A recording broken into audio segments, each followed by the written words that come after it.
જો કંકુ બેટા, એ જરૂરી નથી કે તું દરેક વખતે બધાની ભૂલોને આમ ઢાંકતી રહે. બેટા, ક્યારેક ભૂલોને સામે પણ આવવા દેવી જોઈએ.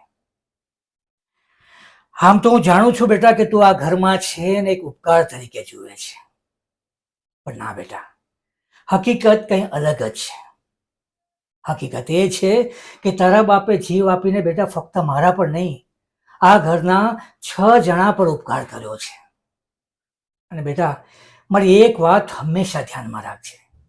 સત્યને સાથ આપવો એ ધર્મ છે, પણ અસત્યને છાવરવું બેટા એ અધર્મ છે, એક પાપ છે.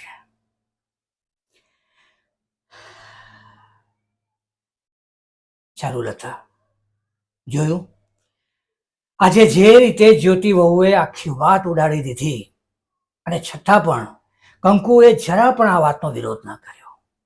એ જ દેખાડે છે કે કંકુને સાચા પડવામાં નહીં, પણ સૌને સાથે રાખવામાં રસ છે.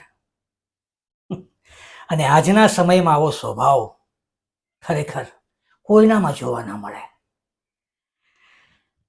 ન કરે નારાયણને કાલે જો મને કાંઈ થઈ જાય ને હું ના રહું, તો મારી ઘેર હયાતીમાં મને બીજા કોઈની ચિંતા નથી. ચિંતા છે તો ફક્ત આ છોકરીની.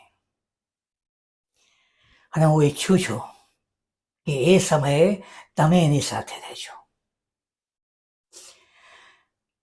શું છે ને, જીવનમાં કોણ સામે છે એ મહત્વનું નથી, પણ કોણ સાથે છે એ બહુ મહત્વનું છે.